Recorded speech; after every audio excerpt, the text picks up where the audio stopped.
Fundamentos em Microbiologia, Curso Superior Tecnologia em Alimentos, primeiro período. Aluna Bruna Ribeiro Pans de Andrade. Leitura do livro de Microbiologia, capítulo 13, Vírus. Autores, Tortora, Funk e Casey. Vírus, viroides e prions. Os vírus são muito pequenos para serem vistos ao microscópio óptico e não se multiplicam fora de suas células hospedeiras. Por isso, embora as doenças causadas por vírus não sejam uma novidade, as partículas virais não puderam ser estudadas até o século XX. Em 1886, o químico holandês Adolf Meyer demonstrou que a doença do mosaico do tabaco, DMT, era transmissível de uma planta doente para uma planta sadia. Em 1892, em uma tentativa de isolar a causa da DMT, a bacteriologista russo Dmitry Ivanovsky filtrou a seiva de plantas doentes em filtros de porcelana, construídos para reter bactérias. Ele esperava encontrar um micróbio preso ao filtro. Ao contrário, constatou que o agente infeccioso havia passado através dos diminutos poros do filtro. Quando ele injetou o fluido filtrado em plantas sadias, eles contraíram a doença. A primeira doença humana associada com o agente filtrado foi a febre amarela. Os avanços nas técnicas de biologia molecular nos anos de 1980 e 1990 permitiram a identificação de vários novos vírus, incluindo o vírus da imunodeficiência humana, HIV, e o coronavírus associado à síndrome respiratória aguda severa, SARS. O vírus israelense da paralisia aguda tornou-se uma preocupação em 2006, quando dizimou cerca de 90% das abelhas polinizadoras em algumas colmeias norte-americanas. Esse novo vírus foi identificado pela primeira vez em Israel, em 2002, e parece circular nos Estados Unidos desde então. Doenças humanas causadas por esses vírus serão discutidas na parte 4. Desse capítulo, iremos estudar a biologia do vírus. As características gerais dos vírus.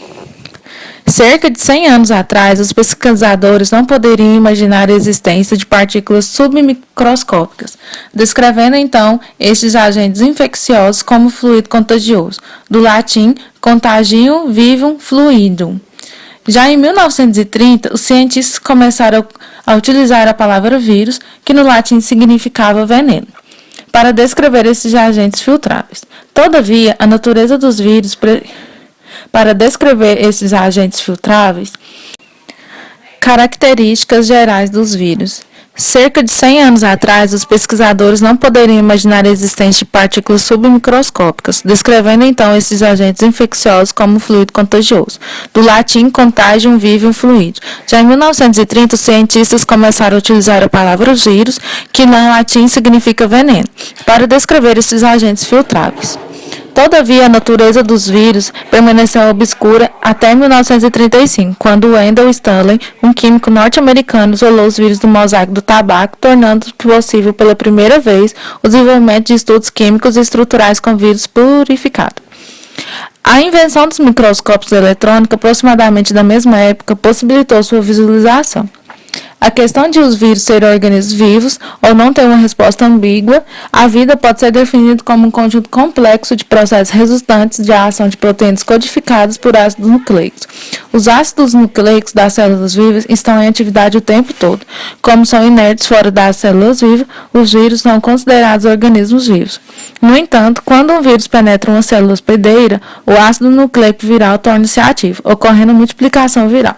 Sobre esse ponto de vista, os vírus estão vivos quando se multiplicam dentro da célula hospedeira. Do ponto de vista clínico, os vírus podem ser considerados vivos por serem capazes de causar uma infecção e doença, assim como bactérias, fungos e protozoários patogênicos. Dependendo do ponto de vista, um vírus pode ser considerado um agregado excepcionalmente complexo de elementos químicos ou um micro-organismo muito simples. Como estão definidos um vírus? Originalmente, os vírus foram diferenciados de outros agentes infecciosos por serem muito pequenos, filtráveis, e por serem parasitas intracelulares obrigatórios. Ou seja, requerem células hospedeiras vivas para se multiplicarem. Entretanto, essas duas propriedades são compartilhadas por determinadas bactérias pequenas, como algumas rickettsia rickétsias. Sabe-se agora que as características que realmente distinguem o vírus estão relacionadas à sua organização estrutural simples e ao mecanismo de multiplicação.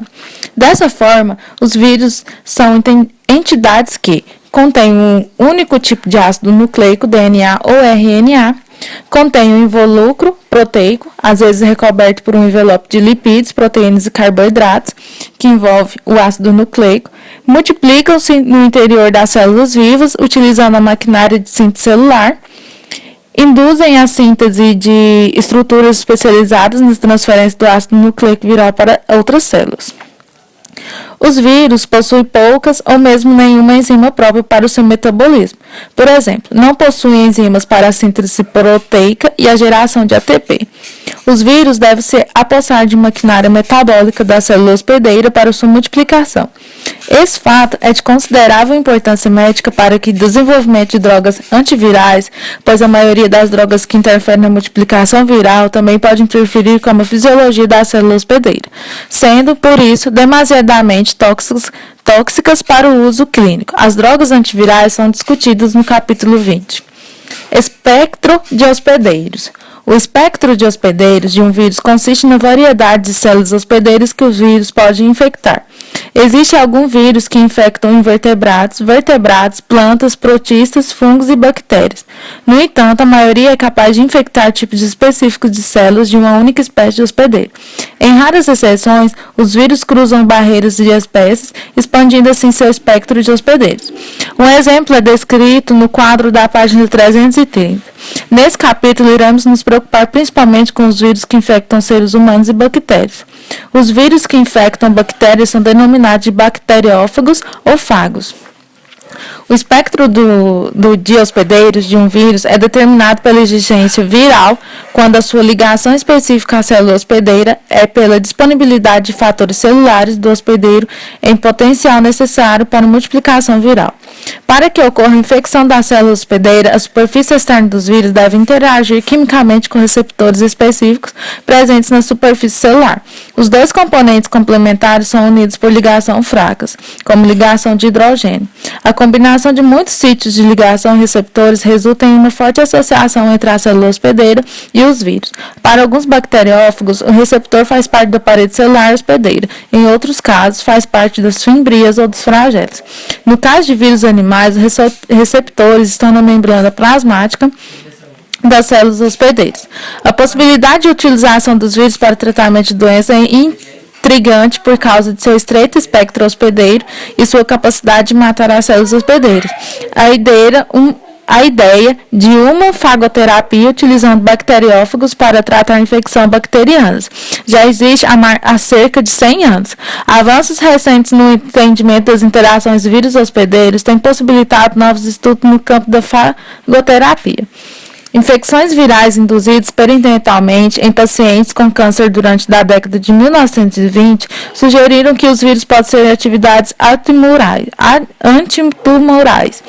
Estes vírus, destruidores de tumor ou oncólitos, podem seletivamente infectar e matar células tumorais ou induzir uma resposta imune contra as células. Alguns vírus infectam de forma natural as células tumorais e outros podem ser modificados geneticamente para infectá-las. Atualmente, vários estudos estão em andamento para determinar o mecanismo de ação dos vírus oncólitos e a segurança do uso de terapia viral. Tamanho dos vírus. O tamanho viral é determinado com o auxílio de microscópia eletrônica. Vírus diferentes variam consideravelmente em tamanho. Apesar de a maioria deles ser um pouco menor que as bactérias, alguns dos maiores vírus, como o vírus da vacina, são praticamente de mesmo tamanho de algumas bactérias pequenas, como microplasmas, rickétsias e clamídias. O comprimento do vírus varia de cerca de 20 a 1000 nanômetros. A figura 13.1 ilustra o tamanho comparativo de alguns vírus e bactérias. Estrutura viral. Um vírion é uma partícula viral completa e infecciosa composta por um ácido nucleico envolto por uma cobertura de proteína, que protege do ambiente e serve como um veículo de transmissão de uma célula hospedeira para a outra. Os vírus são classificados de acordo com as diferenças na estrutura desses envoltórios. Ácido nucleico. Ao contrário das células procarióticas e eucarióticas, nas quais DNA é sempre o material genético principal, o RNA possui um papel auxiliar. Os vírus podem possuir tanto DNA como RNA, mas nunca ambos. O ácido nucleico dos vírus pode ser de fita simples ou dupla. Assim, existem vírus como DNA de fita dupla, DNA de fita simples, RNA de fita dupla e RNA de fita simples. Dependendo do vírus, o ácido nucleico pode ser linear ou circular. Em alguns vírus, como o vírus da gripe, o ácido nucleico é segmentado. A porcentagem de ácido nucleico viral em relação à porcentagem de proteína é de cerca de 1% no caso de vírus de influenza e de cerca de 50% para bacteriófagos. A quantidade total de ácido nucleico varia de poucos milhares em nucleotídeos, ou pares nucleotídeos até 250 mil nucleotídeos. O cromossomo da E. coli possui aproximadamente 4 milhões de pares de base. Capsídio e envelope. O ácido nucleico dos vírus é protegido por um envoltório proteico chamado de capsídio. A estrutura do capsídio é determinada basicamente pelo genoma viral e constitui na maior parte da massa viral, especialmente em partículas pequenas. Cada capsídio é composto por subunidades proteicas chamadas de capsômeros, e em alguns vírus, as proteínas que compõem os capsômeros são de um único tipo. Em outros, vários tipos de proteínas podem estar presentes em capsômeros. Em geral, são visíveis nas microfotografias eletrônicas. Em alguns vírus, os capsídeos é coberto por envelope, que normalmente consiste em uma combinação de lipídios, proteínas e carboidratos. Alguns vírus animais são liberados de células hospedeiras por um processo de extrusão, no qual a partícula é envolvida por uma camada de membrana plasmática celular que passa a constituir o envelope viral. Em muitos casos, os envelopes contêm proteínas codificadas pelo genoma viral, juntamente com materiais derivados de componentes normais de células hospedeiras. Dependendo do vírus, os envelopes podem ser ou não espículas, constituída por complexos carboidrato-proteína que protegem da superfície do envelope. Alguns vírus se ligam à superfície da célula hospedeira através dessas espículas, que são tão caracterizadas de muitos vírus que são usadas na sua identificação. A capacidade determinada de vírus, como o vírus da gripe, de agregar eritrócitos são associadas à presença de espículas. Esses vírus se ligam a eritrócitos formados entre eles. A agregação restante, chamada de hemaglutinação, é a base por vários desses laboratoriais úteis. Os vírus capsídeos não estão cobertos por envelopes, são conhecidos como vírus não envelopados. Nesse caso, o capsídeo protege o ácido nucleico viral do ataque das nucleoses presentes no fluido biológico e promove a ligação de partículas a células suscetíveis. Quando um hospedeiro é infectado por um vírus, o sistema imune é estimulado para produzir anticorpos, proteínas que reagem com a proteína de superfície do vírus. Essa interação entre os anticorpos do hospedeiro e as proteínas virais inativa os vírus e interrompe a infecção. Entretanto, muitos vírus podem escapar dos anticorpos, pois os genes que codificam as proteínas virais da superfície sofrem mutações. A progenie dos vírus mutantes possui proteínas de superfícies alteradas, de forma que não são capazes de reagir com anticorpos. Os vírus da gripe frequentemente sofrem alterações em suas espículas, sendo por essa razão que se contrai a gripe mais de uma vez. Apesar de tempo produzido anticorpos contra o subtipo de vírus da gripe, este pode sofrer mutações e nos infectar novamente. Morfologia geral. Os vírus podem ser classificados em vários tipos morfológicos diferentes, com base na arquitetura do capsídeo. A estrutura do capsídeo tem uma elucidada por microscópio eletrônica e uma técnica conhecida como cristalografia de raio-x. Vírus helicoidais. Os vírus helicoidais lembram bastões longos que podem ser rígidos ou flexíveis. O genoma viral está no interior de um capsídeo cilíndrico e oco com estrutura helicoidal. Os vírus que causam raiva e febre hemorrágica são helicoidais. Vírus poliédricos. Muitos vírus animais, vegetais e bacterianos são poliédricos. O capsídeo da maioria dos vírus poliédricos tem a forma de icosaedro, um poliedro regular com 20 faces triangulares e 12 vértices. Os capsômetros de cada face formam um triângulo equilátero.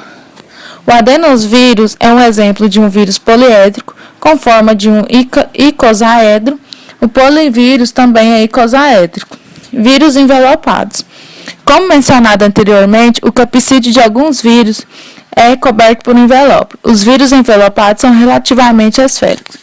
Os vírus helicoidais e poliédricos envoltos por um envelope são denominados vírus helicoidais envelopados ou vírus poliédricos envelopados.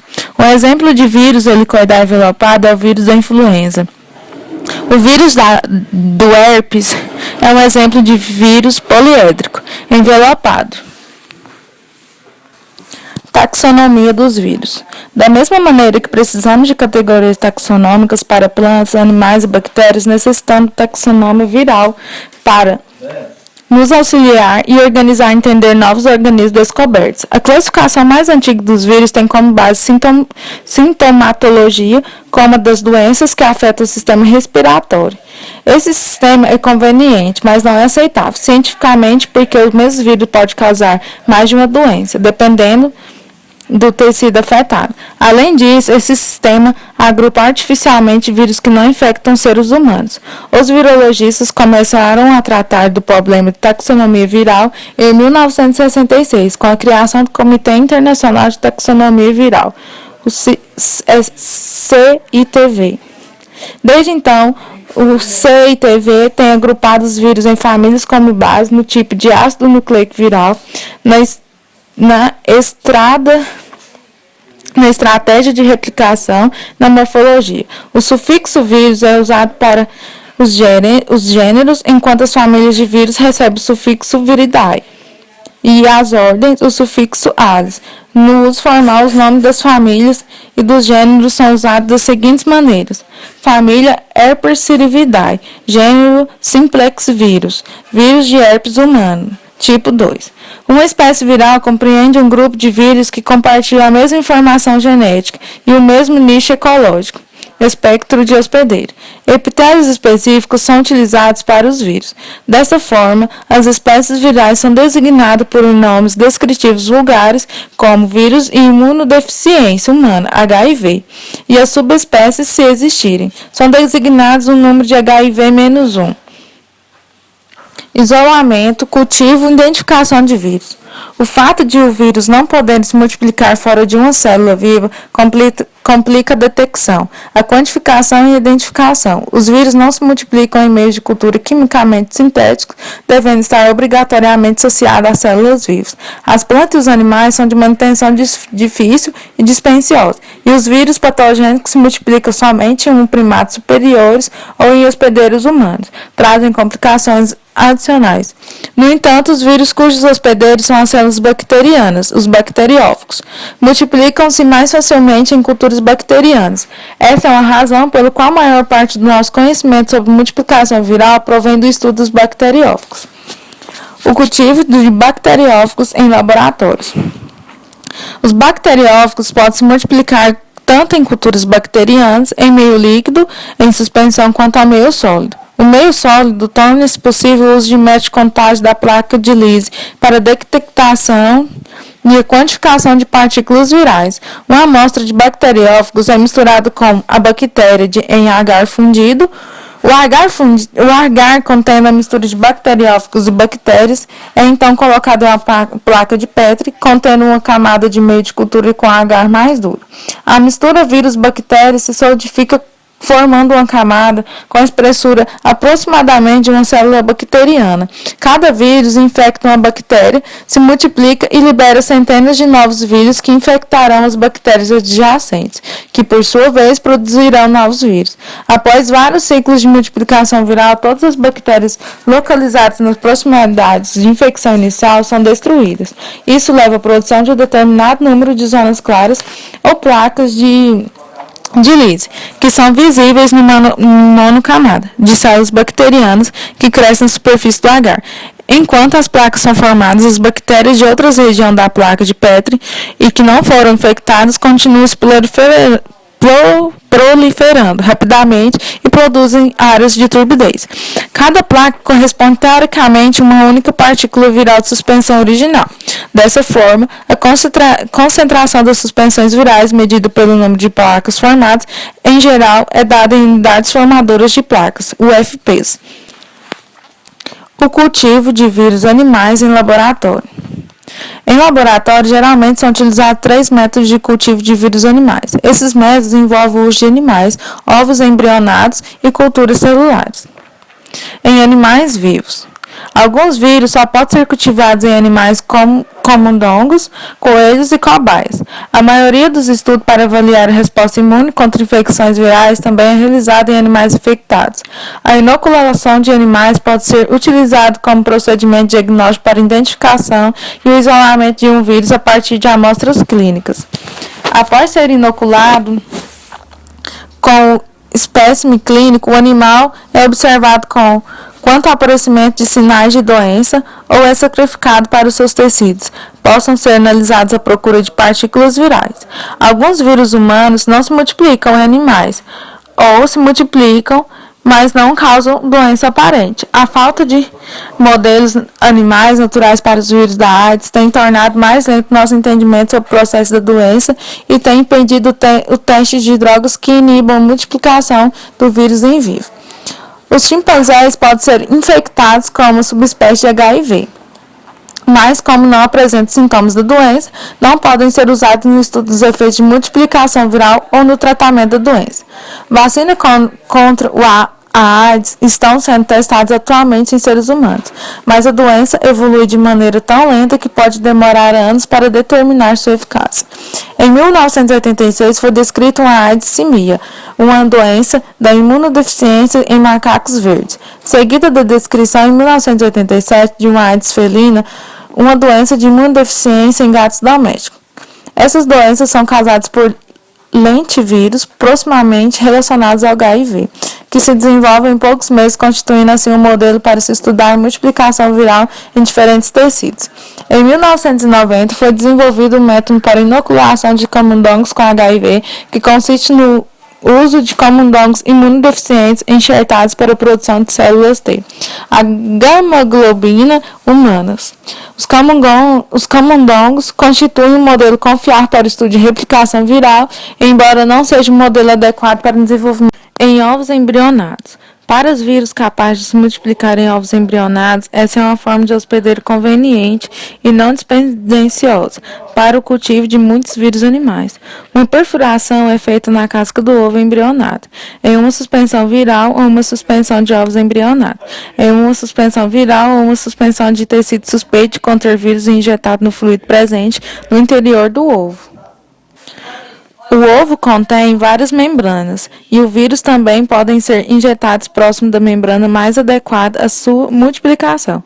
A multiplicação viral se manifesta pela morte do embrião, por danos às células embrionárias ou pela formação de lesões típicas na membrana. Esse método já foi um dos mais utilizados para isolamento e a multiplicação viral sendo ainda usado na produção de vírus por algumas vacinas. É por isso que poderão nos perguntar, antes de sermos vacinados, se somos alérgicos a ovos, pois proteínas do ovo podem estar presentes nessa preparação de vacinas. Em culturas de células. As culturas de células têm substituído os ovos embrionados como meio de cultivo preferido para muitos vírus. O cultivo de células consiste em células que dividem em meio de cultura, em laboratório, e é mais conveniente trabalhar com cultivos celulares do que em animais ou ovos embrionados, pois, em geral, cultivos constituem coleção de mais homogêneos de células e podem ser propagados e manipulados da mesma forma que culturas bacterianas. A obtenção de uma linhagem celular é iniciada com tratamento enzimático de fragmentos do tecido animal para a separação das células. As células isoladas são suspensas em uma solução com pressão osmótica, nutrientes e fatores de crescimento necessários ao seu desenvolvimento. As células normais tendem a aderir ao recipiente de plástico ou vidro e se reproduzem formando uma monocamada.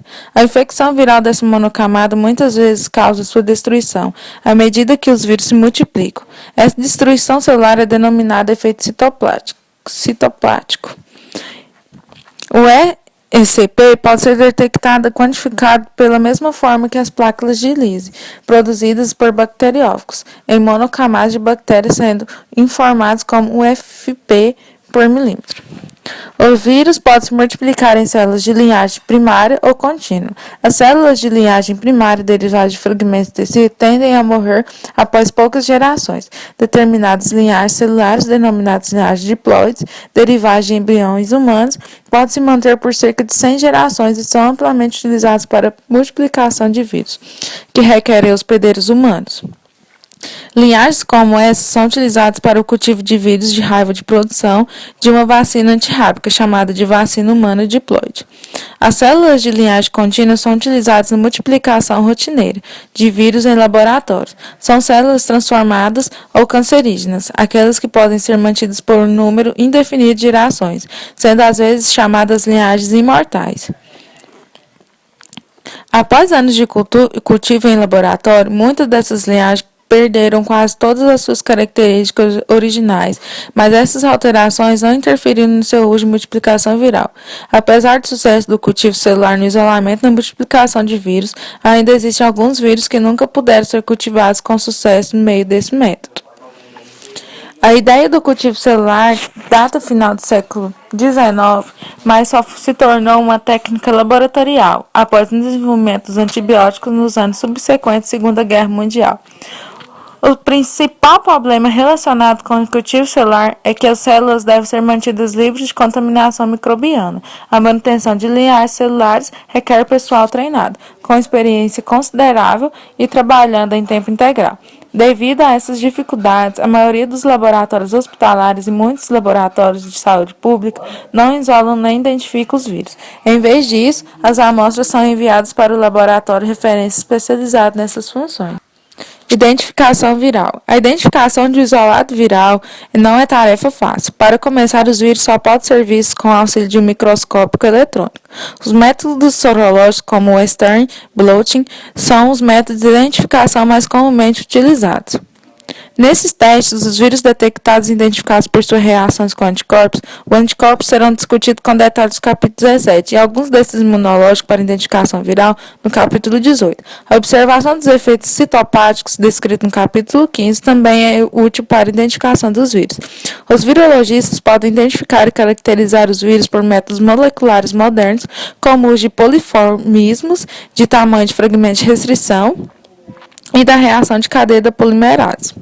O PCR foi utilizado para a amplificação do RNA, viral a identificação dos vírus da encefalite do oeste do Nilo nos Estados Unidos, em 1999 do coronavírus associado à SARS, na China, em 2012. Multiplicação viral. O ácido nucleico de um vírus contém somente uma pequena quantidade de genes necessários para a síntese de novos vírus. Entre eles estão os genes que codificam os componentes estruturais do vírus, como proteínas de capsídeo, e os genes que codificam algumas enzimas utilizadas no ácido de multiplicação viral. Esses enzimas são sintetizados e funcionam somente como o vírus está dentro de sua célula hospedeira. As enzimas virais são quase que exclusivamente envolvidas na replicação do processamento do ácido nucleico viral. As enzimas necessárias para a síntese de proteínas, os ribossomos, tRNA e a produção de energia são fornecidos pela célula hospedeira e são usados na síntese de proteínas virais, incluindo enzimas virais. Embora os menores vírus não envelopados não contenham nenhuma enzima. Os vírus maiores podem possuir uma ou mais enzimas que auxiliam no processo de penetração do vírus na célula hospedeira ou na replicação do ácido nucleico viral. Assim, para que um vírus se multiplique, ele precisa invadir a célula hospedeira e assumir o comando de sua maquinária metabólica. Um único vírus pode dar origem a uma única célula hospedeira, algumas ao mesmo milhares de partículas virais iguais. Esse processo pode alterar drasticamente a célula hospedeira, podendo causar sua morte. Em algumas infecções virais, a célula sobrevive e continua a produzir vírus indefinidamente. A multiplicação dos vírus pode ser demonstrada com uma curva de ciclo único. Os dados podem ser obtidos por infecções de todas as células de uma cultura e posterior do teste do meio de cultura e das células quanto à presença de vírus, proteínas e ácidos nucleicos virais. Multiplicação de bacteriófagos. Embora na maneira pelo qual um vírus penetra e é liberado pela célula hospedeira pode variar, o mecanismo básico de multiplicação viral é similar para todos os vírus. O bacteriófagos pode se multiplicar por dois mecanismos alternativos, o ciclo lítico e o ciclo lisogênico. O ciclo lítico determina com a lise e a morte das células hospedeiras, enquanto o ciclo lisogênico, a célula hospedeira permanece viva. Visto que os bacteriófagos T pares, T2, T4, T6 são os maiores estudados, descrevermos sua multiplicação em seu hospedeiro. E. coli como exemplo de ciclo lítico. Bacteriófagos T pares, o ciclo lítico. Os vírus dos bacteriófagos T pares são grandes, complexos e não envelopados, com uma estrutura característica de cabeça e cauda mostrada. O tamanho de seu DNA corresponde a apenas cerca de 6% do DNA de uma bactéria E. coli, e ainda que esse DNA seja suficiente para codificar mais de 100 genes. O ciclo de multiplicação desses vírus, assim como de todos os outros vírus, ocorre em 5 etapas distintas: absorção, penetração, biossíntese, maturação e liberação. Bacteriófago lambda, o ciclo lisogênico. Em constante bacteriófagos T pares, alguns vírus não causam lise e morte celular quando se multiplicam na célula hospedeira. Esses fagos lisogênicos, também denominados como fagos temperados, podem induzir um ciclo lítico. Entretanto, são capazes de incorporar o DNA ao DNA da célula hospedeira para iniciar um ciclo lisogênico. Na lisogenia, o fago permanece latente, inativo. As células bacterianas hospedeiras são conhecidas como células lisogênicas.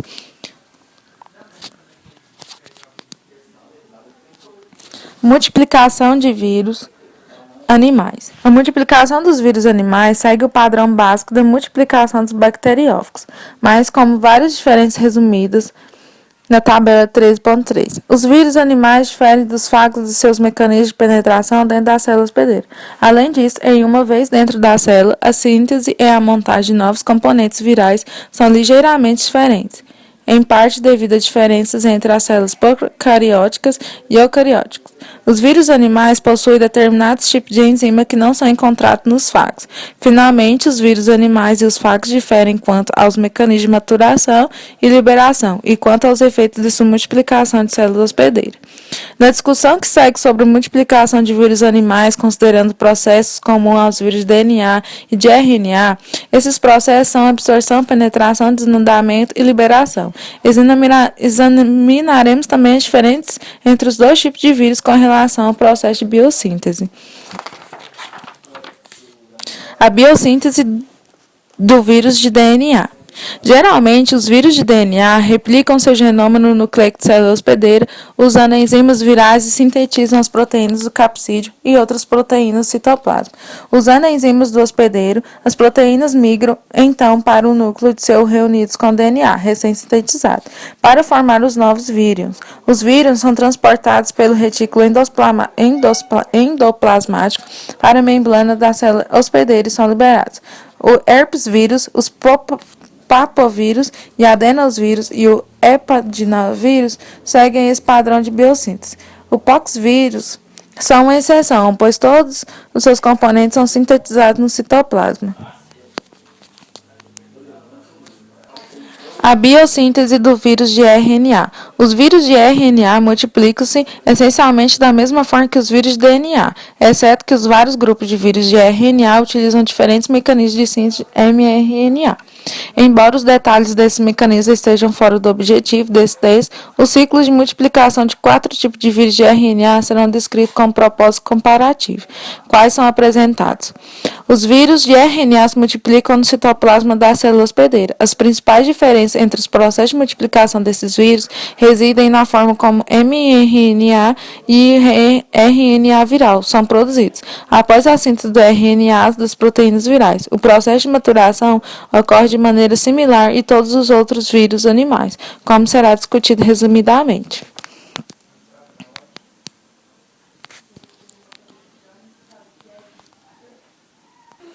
Maturação e liberação. A montagem do capsídeo proteico constitui o primeiro passo no processo de maturação viral.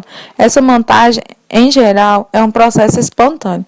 Os capsídeos de muitos vírus animais são envoltos por um envelope formando proteínas, lipídios e carboidratos, conforme mencionado anteriormente. Exemplos incluem o ortomixovírus e o paramixovírus. As proteínas dos envelopes são codificadas por genes virais incorporados à membrana plasmática da célula hospedeira. Os lipídios e os carboidratos são sintetizados pelas células e estão presentes na membrana plasmática. Quando o vírus deixa uma célula por um processo denominado brotamento, o capsídeo viral adquire envelope. Após a sequência de adsorção, penetração, desnudamento e biossíntese de ácido nucleico das proteínas virais, o capsídeo montado brota empurrando a membrana plasmática. Como resultado, uma parte de membrana, que agora é o envelope, se adere ao vírus. Essa extrusão dos vírus de uma célula hospedeira é um dos métodos de liberação. O brotamento não mata a célula hospedeira. Imediatamente, em alguns casos, a célula sobrevive. Os vírus não envelopados são liberados por meio de rupturas na membrana plasmática. Ao contrário do brotamento, este tipo de liberação geralmente resulta na morte de célula hospedeira. Vírus e câncer. Sabe-se hoje que muitos tipos de câncer são causados por vírus. As pesquisas em biologia molecular mostram que os mecanismos de doença são semelhantes, mesmo que quando um vírus não causa câncer. A relação entre o câncer e o vírus foi inicialmente demonstrada em 1908, quando os virologistas Wilhelm Ellermann e Olaf Bang, trabalhando na Dinamarca, tentaram isolar o vírus causador da leucemia aviária. Eles descobriram que a leucemia poderia ser transmitida para aves sadias por meio de frutados livres de células que continham vírus. 3 anos depois, Peyton Rose, trabalhando no Instituto Rockefeller, em Nova York, descobriu que um sarcoma de galinha, câncer de tecido conjuntivo, poderia ser transmitido de maneira miliar.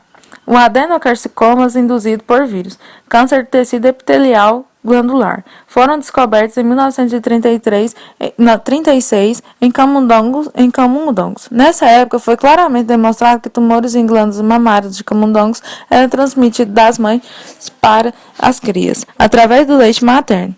Um vírus capaz de causar câncer em seres humanos foi descoberto e isolado em 1972 pelo bacteriologista norte-americano Sarah Stewart. A origem viral do câncer pode muitas vezes não ser reconhecida por várias razões. Primeiro, a maioria das partículas de alguns vírus é infectiva, mas não causa câncer. Segundo, o câncer pode se desenvolver somente muito tempo após a infecção viral. Terceiro, o câncer não parece ser contagioso, como ocorre em muitas doenças virais. Transformação de células normais em células tumorais. Quase tudo o que pode alterar o material genético de uma célula eucariótica tem o potencial de transformar uma célula normal em uma célula cancerosa. Essas alterações que causam câncer afetam partes do genoma chamadas de oncogenes.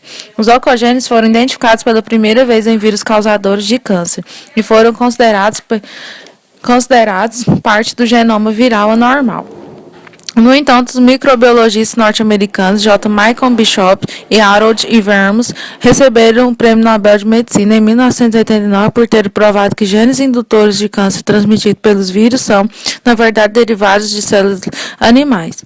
Bishop e Vermes mostraram que o gene causador do câncer encontrado no vírus do sarcoma aviário é derivado de uma parte normal do genoma das galinhas. Os oncogenes podem ser ativados para o funcionamento normal por uma variedade de agentes, incluindo químicos, mutagênicos, radiação de alta energia e vírus. Os vírus capazes de induzir tumores em animais são chamados de vírus oncogênicos, ou oncovírus. Sabe-se que aproximadamente 10% dos casos de câncer são causados por vírus. Uma característica marcante de todos os vírus oncogênicos é que seu material genético se integra ao DNA da célula hospedeira, replicando juntamente com cromossomos celulares. Esse mecanismo é semelhante ao fenômeno de lisogênia nas bactérias, podendo alterar da mesma maneira as características da célula hospedeira. As células tumorais sofrem transformações, isto é, adquirem propriedades que são distintas daquelas das células não infectadas ou daquelas infectadas, mas que não formam tumores. Após serem transformadas pelos vírus, algumas células tumorais passam a expressar um antígeno vírus específico chamado de antígeno de transplante tumor específico. Em sua espécie, é também o núcleo chamado de antígeno T. As células transformadas tendem a ser menos arredondadas do que as células normais e tendem a exibir determinadas anormalidades cromossômicas, como um número anormal de cromossomos e cromossomos fragmentados.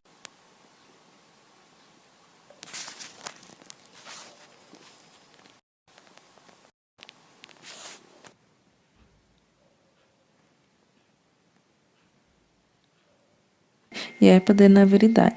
Entre os papavírus, o papilomavírus causa câncer uterino cervical.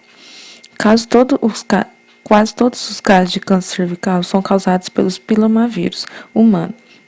HPV de uma papilomavírus. O HPV-16 é responsável por cerca de metade de todos os casos de câncer cervical. Uma vacina contra 4 HPVs, incluindo o HPV-16, é recomendada para crianças de 11 e 12 anos de idade. O vírus Epstein-Barr foi isolado em 1964 por Michael Epstein e Yvonne Barr, a partir das células de linfoma de Burkitt.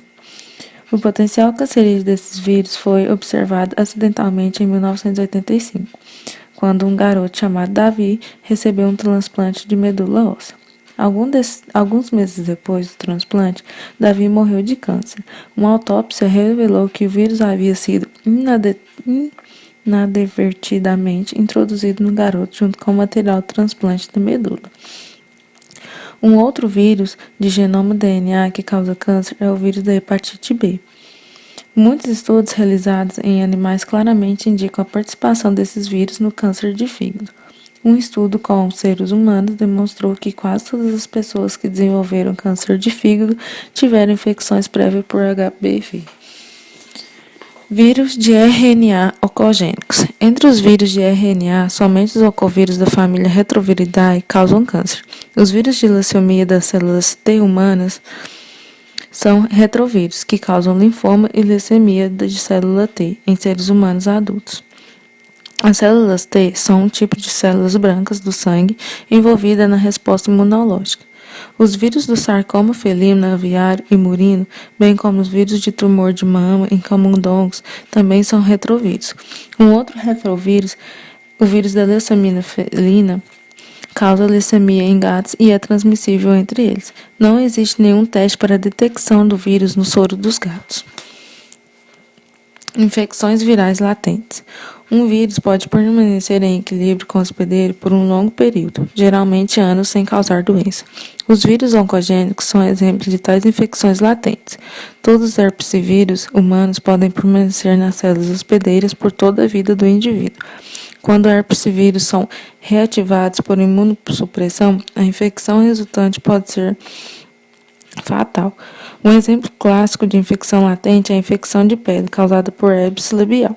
Esse vírus habita as células nervosas do hospedeiro, mas só causa danos quando for ativado por um estímulo, como febre ou queimadura de sol.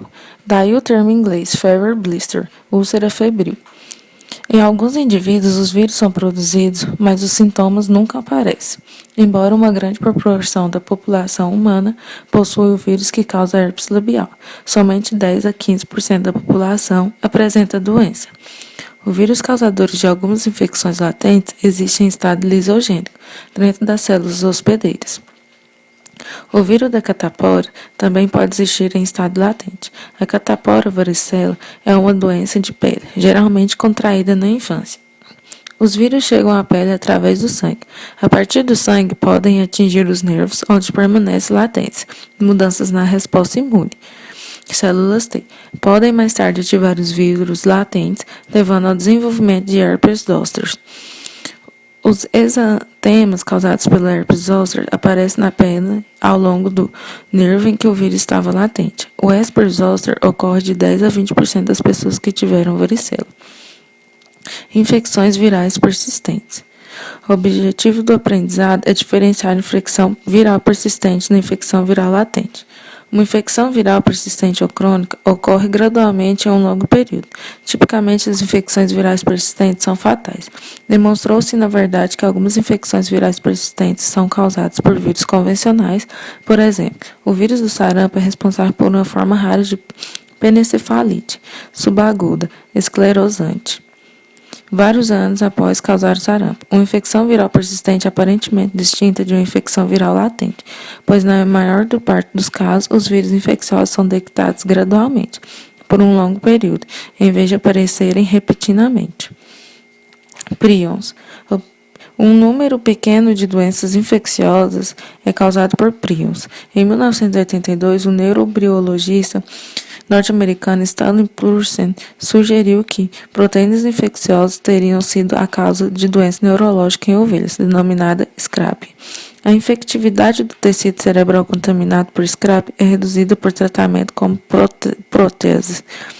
proteases, mas não por tratamento com radiação, sugerindo que o agente infeccioso seja puramente uma proteína. Purser cunhou o nome prion da expressão proteína seus infectious particle, proteína proteica infecciosa. Atualmente existem 9 doenças animais incluídas nessa categoria, entre elas a doença da vaca louca, que surgiu no rebanho da Grã-Bretanha em 1987. Todas são doenças neurológicas denominadas encefalopatias spongiformes, devido ao desenvolvimento de grandes vacúolos no cérebro. As doenças humanas são curo. Doença de Creutzfeldt-Jakob, síndrome de Germiston-Strauss, Shaker e insônia familiar fatal. Essas doenças se manifestam em membros da mesma família, o que indica uma possível causa genética.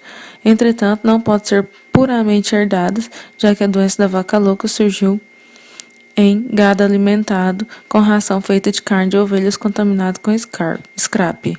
É a nova variante bovina. Foi transmitida aos seres humanos pela ingestão de carne bovina mal cozida. Além disso, foi transmitida por tecido nervoso transplantado e por instrumentos cirúrgicos contaminados.